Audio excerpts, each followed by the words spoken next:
Why are they so exercised by the BBC? Why do they care so much? Why are they turning this relative molehill into an enormous mountain? They can't help themselves. This is a culmination, essentially, of the papers feeling very frustrated that they cannot compete commercially with the mammoth, the megalith that is the BBC. I feel like I've been living in a parallel universe for the last 24 hours. The hysteria over this story, whipped up by commercial organisations, newspapers, MAGA, the rest of it, the sort of hard-right online ecosystem that we talk about all the time, all that have an agenda. All the lefties care about this week, have you noticed? All they care about is defending the indefensible at the British Bashing Corporation. They are en masse now attempting to suggest that what was quite clearly electoral interference, illegal and fraudulent electoral interference by our national broadcaster when it came to the totally despicable editing of Donald Trump's January 6th speech is not a big deal. And you can just imagine how I feel seeing this when the same people literally drove me off air for laughing at a joke by Lawrence Fox. But because we have such a corrupted media class in this country, such a corrupted MSM, Tim Davie is being treated like a hero, despite the fact he is potentially the Director General who will end up destroying the BBC. Watch him arrive with such arrogance today at the corporation headquarters.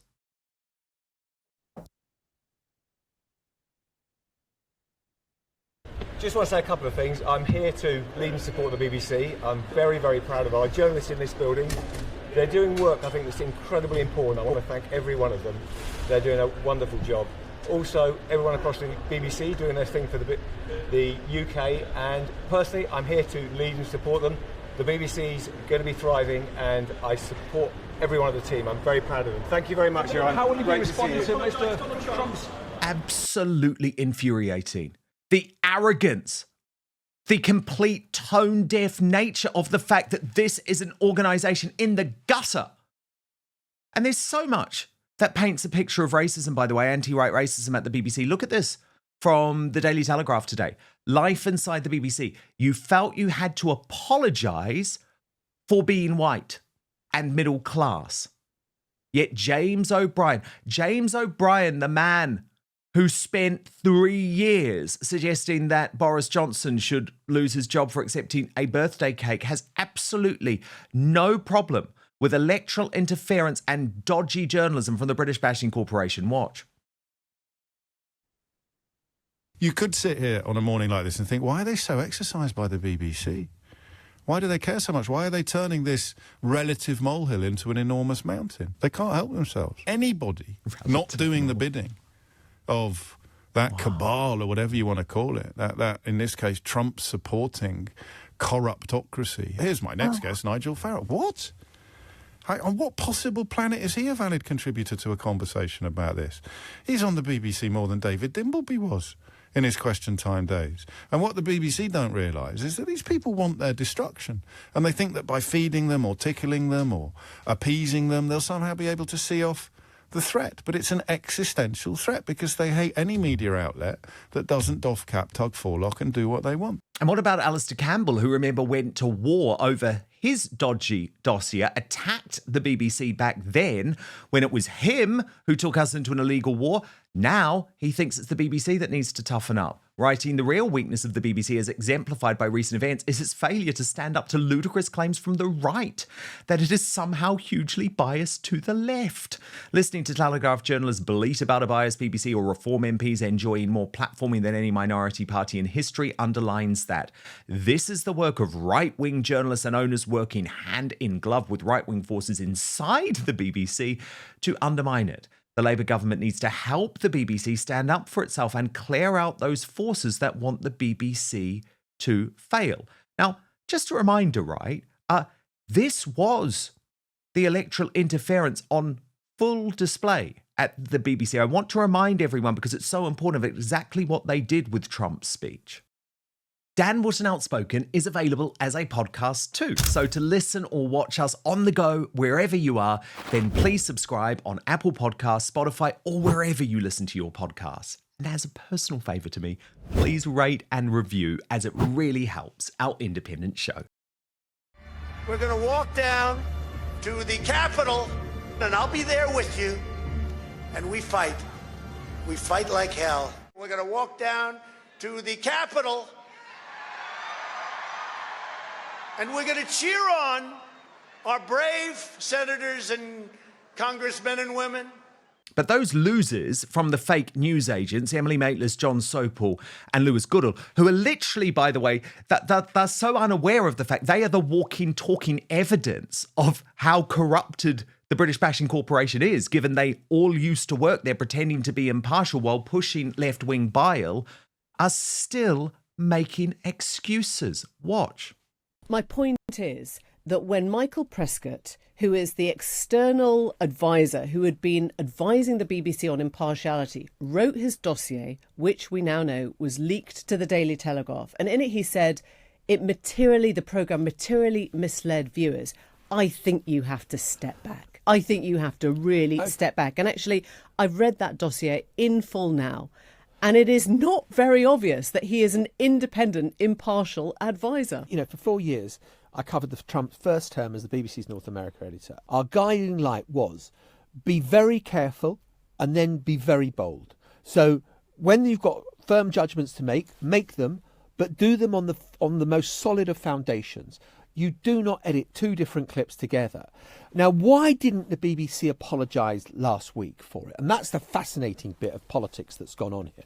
There is a benign explanation that Samir Shah, the chairman, felt his first duty was to write to the DCMS chair, which seems to me if that's true, what a miscalculation. It was obvious that Trump was going to seize on it, and Caroline Leavitt, the White House spokesperson, would leap on it. And sure enough, they have. The more sinister explanation, and this is, I think, gets to the heart of where the BBC is now, is that this was a battle between those on the board who wanted more than just an apology, a whoopsie-daisy, that was a bad edit, but who wanted a sort of surrender document. They wanted to say, we've made a mistake here, and we do have a problem with impartiality in the BBC structurally. And that is something that BBC news bosses absolutely flatly reject, including Deborah Tenness this morning when she was walking into the building for perhaps her last time. I feel like I've been living in a parallel universe for the last 24 hours. The hysteria over this story, whipped up by commercial organisations, newspapers, MAGA, the rest of it, the sort of hard-right online ecosystem that we talk about all the time, all that have an agenda, is something to behold. That edit in question, John, you're right, it was a mistake. It was clearly misjudged, but the idea that it is an example of institutional bias against Trump is absurd. Did you notice Emily Maitlis has her serious face on? Serious face. As Christopher Snowdon said, of three former BBC journalists who do a left-wing podcast in which they talk about how much they hate Trump, says there is no bias at the BBC, that's good enough for me. They are literally the walking, talking proof of the bias at the BBC. Matt Goodwin posted on this, all I see are a lot of boomer, soft left legacy media journalists complaining because they know they can no longer shove their bias down our throats and call it news or fact-checking. Most of the coverage by the BBC and its allies is utterly unhinged. This is not a coup. This is not a right-wing plot. This is not Boris Johnson. This is not Robbie Gibb. This is about a taxpayer-funded broadcaster which on everything from immigration to trans, British history to Israel, Donald Trump to our borders, has relentlessly pursued a systematically biased liberal progressive groupthink that represents no more than 15% of the country and which is now being called out. And you know what? I just say thank God for Donald Trump. Thank God for Donald Trump, whose lawyer made clear to Ben Leo on GB News that if this deadline is not met by Friday at 10 p.m. UK time, he is going further. Watch. But first, the number one worst fruit for your waistline. Are you turning healthy fruits into highly unhealthy fruits without even realizing it? Fruit can be one of the healthiest things you can put into your body, but the majority of Americans are guilty of making this single mistake that can counteract all of the health benefits of fruit. Some fruits help with occasional constipation, reduce bloating, and even help burn calories. Others can wreak havoc on your digestive system and energy levels.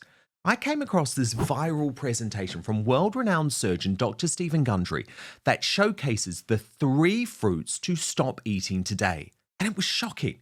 I had no idea. And after finding it out, I've stopped eating these too. I'm going to put a link for you all to watch it because I want you to gain this information. I think it's truly important. You can watch it right now at thehealthyfat.com/outspoken. That's thehealthyfat.com/outspoken. I also linked it in the description box below the video too, so make sure to click on it or just go to thehealthyfat.com/outspoken.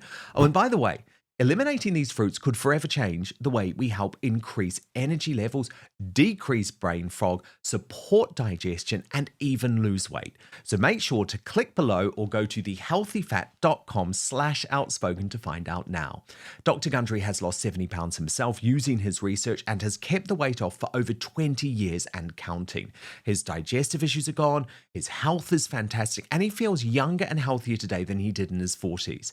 His video has been watched by over 20 million people to date, and you can watch and learn more about it at thehealthyfat.com/outspoken. It's linked at the bottom of this video, but he'll teach you exactly how he has kept his weight off for free at thehealthyfat.com/outspoken. Just click on the link in the description below the video. But now, back to the show.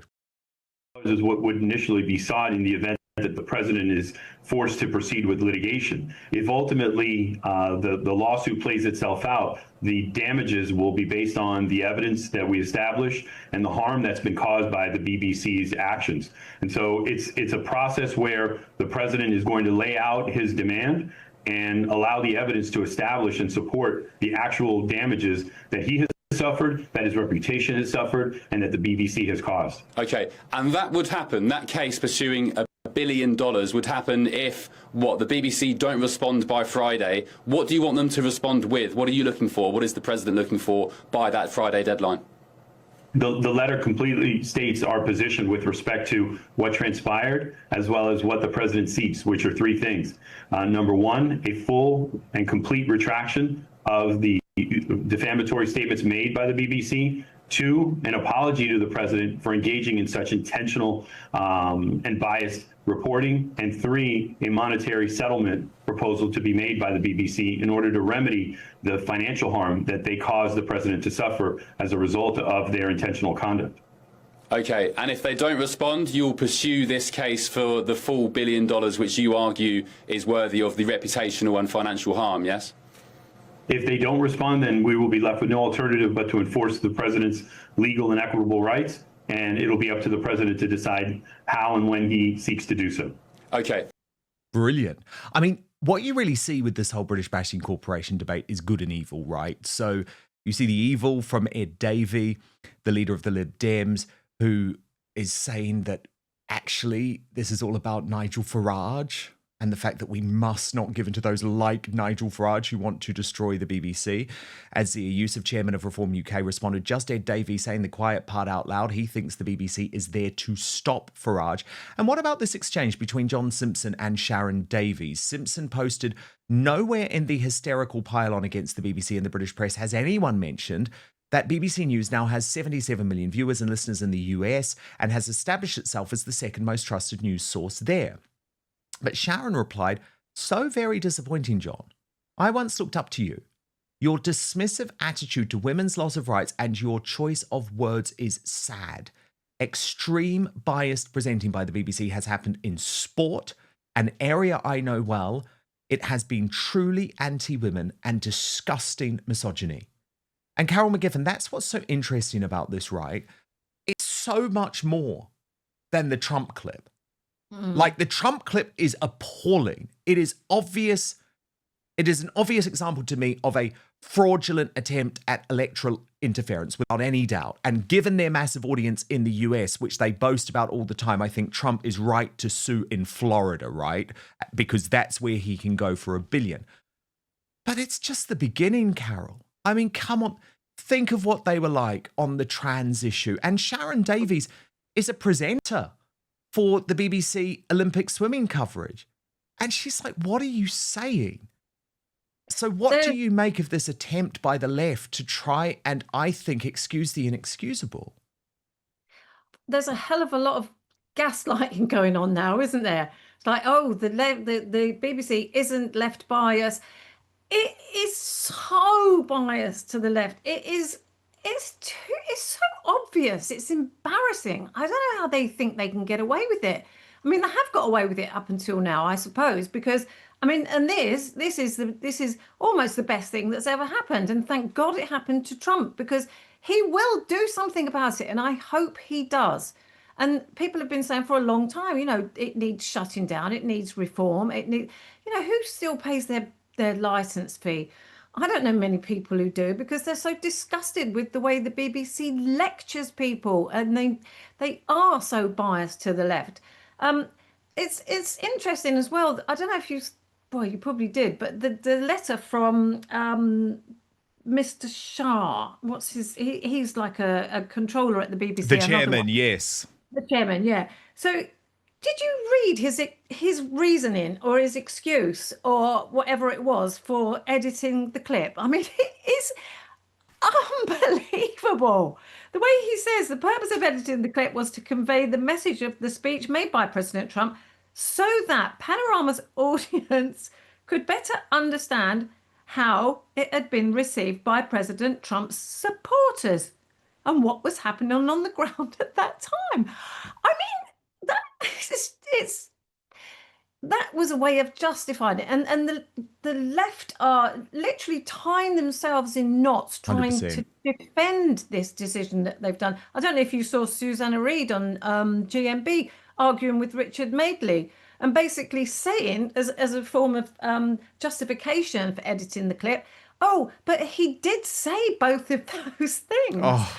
It's like, well, yeah, but they were like nearly an hour apart or something like that. I mean, it really is. It's almost comical, and I'm really enjoying it, to be honest. I'm really enjoying it. Me too.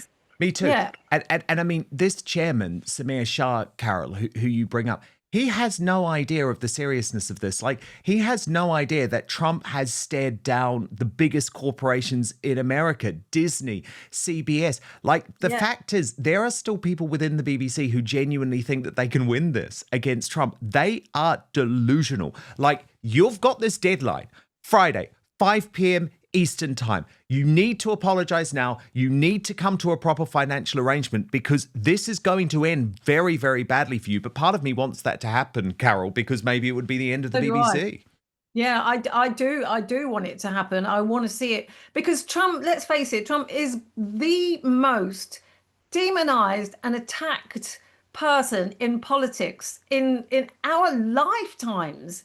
Seriously, with the fake Russian collusion and all of that, the Russian interference in 2016, and he is hounded all of the time.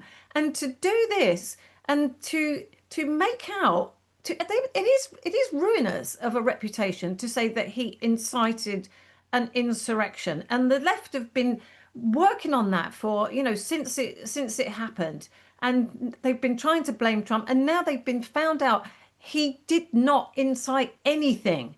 He was going to walk with those people. I mean, it's brilliant, actually. It's brilliant. And I'd love to know how this all came out, who discovered this edit and who leaked it, because it's obviously someone at the BBC who's pissed off as well. 100%. I mean, there are these few people on the board, and ironically, they, of course, were people who were put on the board during the time that the Conservatives were in power, who do understand that it is a crooked, biased organisation. But what's so funny to me is people like John Sopel and Maitlis and everyone, they keep talking about Robbie Gibb. They hate this man, Robbie Gibb, because he was very involved in the early days of GB News. But he's also someone who held serious roles at the BBC before. He just doesn't want the BBC to be left-wing, and that makes him the Antichrist. You know, the BBC is genuinely meant to be impartial, so the whole thing is just complete and utter insanity. Thank you so much for watching Dan Wootton Outspoken. Please click on my face just to the bottom left to subscribe to this brand new independent news source and turn on the notification bell so you'll be alerted to our brand new live shows, uncancelled interviews, and special royal episodes. Outspoken is also now available as a podcast, so you can listen to the show every weekday on the go, wherever you are.